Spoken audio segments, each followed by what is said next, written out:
You're listening to the Corbett Report.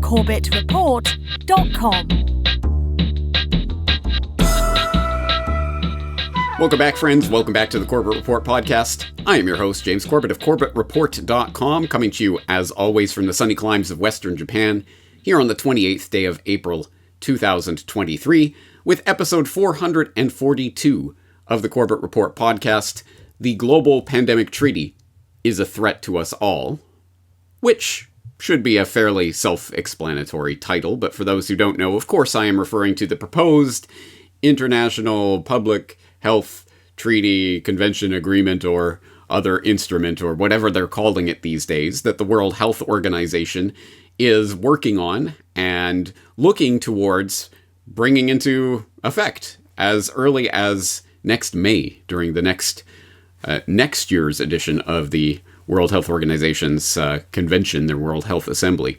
So that is something that you should be familiar with, because of course I have covered it here on this podcast in a previous episode of this podcast that will be linked in the show notes, as well as in various interviews and things that I'm doing, including, of course, my monthly conversation with Meryl Nass of Children's Health Defense, where we're covering the latest developments of those negotiations for that particular global pandemic treaty and the International Health Regulations amendments, which, as I've explained many times now, are two separate but perhaps merging ideas. There's two different tracks that the World Health Organization is working on right now, one of which is amendments to the International Health Regulations. One is this pandemic treaty. They've talked about, they are in separate processes with separate meetings that take place, but they've talked about the fact that this might merge into a singular instrument of some sort. It can take any number of forms. So it is important for us to understand that. And in that regard, I was asked recently by the National Citizens Inquiry in Canada, at nationalcitizensinquiry.ca, to make a short statement on this topic for broadcast during their inquiry.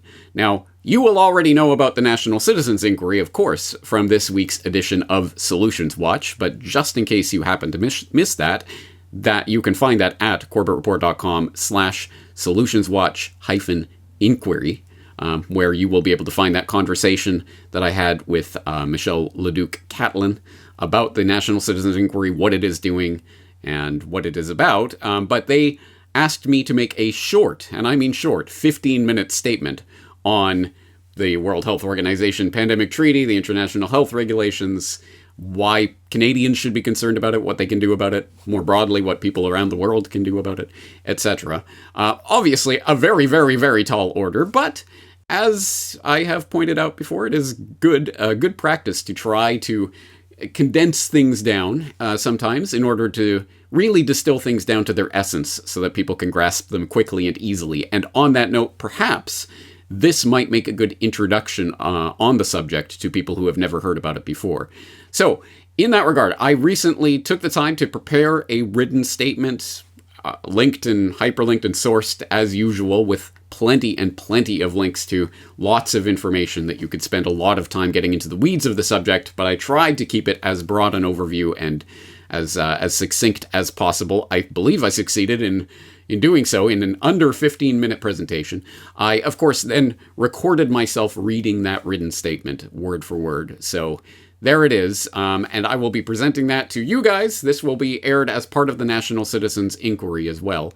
And the National Citizens Inquiry has also asked me to participate in a virtual, obviously online, testimony for the inquiry, which is tentatively scheduled for May 18th at 9:20 a.m. Ottawa time, as the inquiry is taking place there in Ottawa on May 18th. That is still up in the air, details to come, but at any rate, I am planning, it is on the cards, that I will be testifying about the World Health Organization, the Pandemic Treaty, the International Health Regulations, and the One Health Agenda. So again, an absolute mountain of information and evidence to go through. With regards to that, this is the entree into that conversation, and again, I hope it will make a compelling and succinct and interesting presentation to start sharing with people who may not understand anything about this process or why it's important or what the World Health Organization is and why that's important. As I said, the written statement and all of the links, all of the sources that will lead you to much, much deeper information about this subject is linked up in the show notes in the transcript for today's episode at corbettreport.com/pandemic treaty. But at the risk of making this a 1-hour introduction to a 15-minute presentation, why don't we end it here and we'll get straight into the presentation. Enjoy. Hello. I'm James Corbett of the Corbett Report, and for those who don't know, I'm a Canadian who has been living and working in Japan for 19 years now, and I founded the Corbett Report in 2007 as a source for news and information about politics, economics, science, philosophy, and society. And in that regard, I have been covering the corruption of the World Health Organization and warning about the dawning biosecurity state for over 15 years now. So I would like to thank the Inquiry for giving me the time to address this extremely important topic of the pending global pandemic treaty, but I know my time is severely limited today, so I would like to get straight into detailing the relevant background and context for understanding this story. Firstly, the World Health Organization was established in 1948 to promote, quote, the attainment by all peoples of the highest possible level of health, end quote. It proposes to achieve this by acting as, quote, the directing and coordinating authority on international health work, end quote. And so accordingly, the WHO's governing body, the World Health Assembly, adopted the International Sanitary Regulations in 1951 to consolidate the multiple overlapping international agreements then governing quarantine procedures and other international health controls into a single convention. In 1969, this was superseded by the International Health Regulations, which, as amended in 1973 and 1981, covered 6 diseases but focused on 3: cholera, yellow fever, and plague. Worries about the, quote, emergence, reemergence, and international spread of disease and other threats, end quote, concurrent with the surge in international travel in the 1990s, gave rise to calls for a substantial revision of the treaty, and in the wake of the 2003 SARS event and the 2004 avian influenza A epidemic, if you remember that one, a renewed sense of urgency led to the 2005 revision of the IHR. This revision included the creation of a new category of declaration by the World Health Organization, the Public Health Emergency of International Concern, which is appropriately enough abbreviated as PHEIC, or I would read that, fake. A fake declaration grants the WHO the power to obtain and share information about any declared health crisis anywhere within the IHR territories with or without the consent of the individual governments involved. And according to Stephen Morrison, the director of the Global Health Policy Center at the Center for Strategic and International Studies, this potentially allows for boots-on-the-ground intervention by the US military or other NATO member countries to operate in these environments in terms of ground transport, supply chain, and distribution of commodities. And the fake was first declared in 2009 during the so-called swine flu pandemic, which, as was later shown, was based on severely overestimated case numbers. In fact, the swine flu pandemic did not meet the WHO website's own definition of, quote, an enormous number of deaths and cases of the disease, end quote. And when that was pointed out by a CNN reporter on May 4th of 2009, the language was promptly removed from the WHO website. At the time, Richard Shabas, the former chief medical officer for Canada's Ontario province, was quoted as saying, quote, sometimes some of us think that WHO stands for World Hysteria Organization, end quote. Indeed, in 2010, a British medical journal investigation and an investigation by the Council of Europe both concluded that the key scientists who advised then WHO Director Margaret Chan to declare the fake for the swine flu scare had, quote, done paid work for pharmaceutical firms that stood to gain from the guidance they were preparing, end quote, and excoriated the WHO for its complete lack of transparency about this process.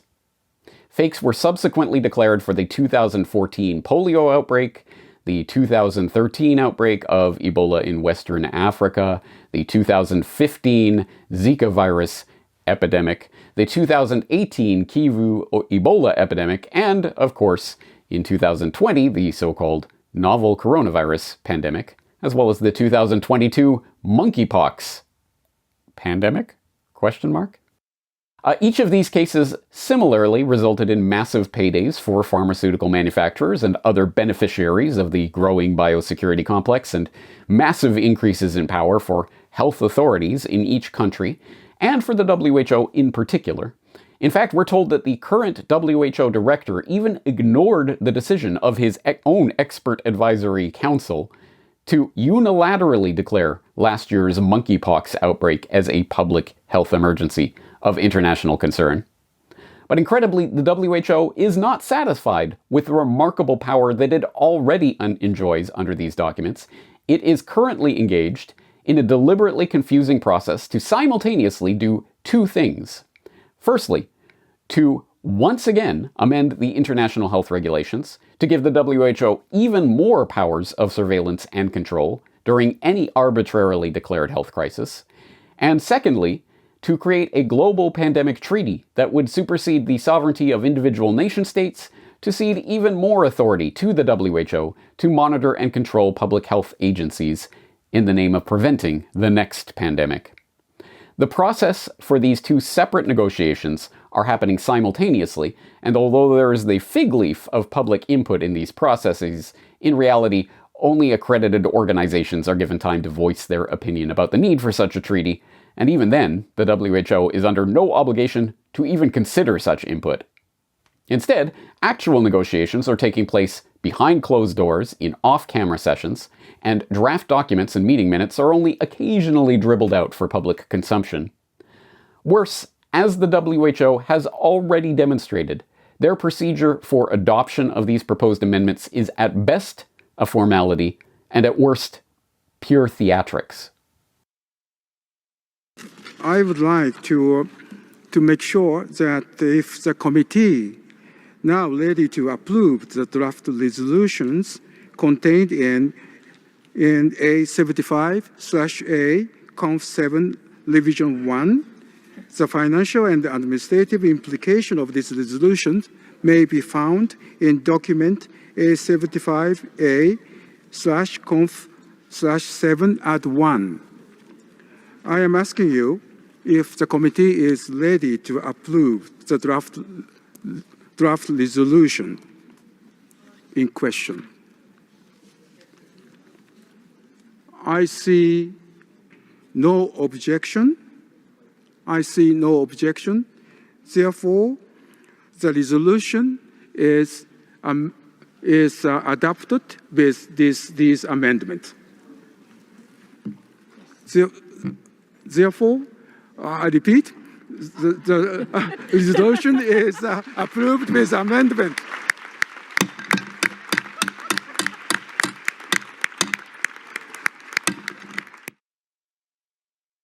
That a completely unelected, unaccountable body that wields so much power over international affairs is meeting behind closed doors to decide the future of humanity under the pretense of the next declared emergency should be worrying enough. But the few details that have leaked out about these negotiations are even more frightening. These include provisions in the draft of the proposed treaty that would oblige member states to impose online censorship in the event of future crises under the guise of tackling misinformation. Provisions for the creation of a global digital vaccine passport system to stop unvaccinated people from traveling in the event of the next declared crisis. And requirements that WHO members build and reinforce surveillance systems for future pandemics. While these ideas may seem benign, or even noble to those who do not know the history of the WHO or the erection of the biosecurity grid, to those of us who have lived through 3 years of unprecedented medical tyranny, from forced quarantines and lockdowns to the attempts to illegally mandate experimental medical interventions, stopping the WHO's unprecedented power grab must be our greatest priority. The World Health Organization currently consists of 194 member states, including Canada, and in order to become a member of the WHO, a state must ratify the WHO Constitution, which grants the WHO's governing body, the World Health Assembly, or WHA, the power to, quote, adopt conventions or agreements with respect to any matter within the competence of the organization, end quote, which, when ratified, obliges each member state to adopt those conventions or to notify the WHO's Director General of rejection or reservations to that adoption within 18 months. As a WHO member state, Canada is obligated to abide by World Health Assembly decisions or to provide specific reason for partial or incomplete compliance with those rules and agreements. So accordingly, the Public Health Agency of Canada provides regular self-assessment reports regarding its own international health regulations compliance. At an absolute minimum, Canadians must exert whatever power they have in whatever way they are able to reassert Canada's sovereignty over its public health by registering its reservations about the IHR and the pandemic treaty. That would, of course, not be a solution to the problem posed by the WHO, but it would be a start. A more thoroughgoing solution would be the complete withdrawal of Canada from the WHO altogether. But as someone who is not just deeply cynical about the ability of politics to influence such affairs, but actually believes the political process itself, with its inherent abrogation of individual sovereignty and thus, by extension, bodily autonomy, to be invalid and immoral, I would suggest that the more radical approach might be appropriate. That is, active and coordinated wholesale civil disobedience of medical decrees and mandates, whether federal or provincial, that are not in the interest of individual health, including, if possible, the foundation of private medical organizations with doctors and others of like mind who are willing to disregard the dictates of the WHO, Public Health Canada, and any other self-declared health authority to provide healthcare regardless of vaccination status or any other unreasonable dictate. I know that such a movement will not take place without a sea change in public perception, and such a change would have to be predicated on a sea change in public awareness and understanding. And that is why I participate in inquiries like this and do the work that I do to help raise awareness of these issues. I hope you can appreciate that there is much, much more to be said about this problem and its solutions than can possibly be done justice in a short presentation like this. So if you're interested in hearing more about this topic, I suggest you follow the hyperlinked transcript of this statement that is available at corbettreport.com/pandemic treaty, as well as check the Corbett Report archives for my previous work on the WHO and the biosecurity state, and to follow my monthly conversations with Dr. Meryl Nass on children's health defense as we document the progress of the IHR amendments and the pandemic treaty toward the proposed ratification at the 77th World Health Assembly in May of next year. But in closing, let me just say this. The WHO, the World Health Organization, was established in 1948 to coordinate international efforts to promote public health. But what is health? That may seem like a trivial question, but as we have seen over the last few years, the answer to that question can affect every aspect of our lives, from what medical interventions we are obligated to take to whether or not we are permitted to leave our own house. We cannot afford to let government appointees and unelected technocrats at the WHO answer this incredibly important question for us. It is up to us to answer that question for ourselves and to decide what health precautions we are willing to take and under what circumstances we are willing to take them. Any treaty, health regulation, or other document that would seek to undermine our bodily autonomy is null and void, and should be treated as if it never existed. Thank you for your time and attention.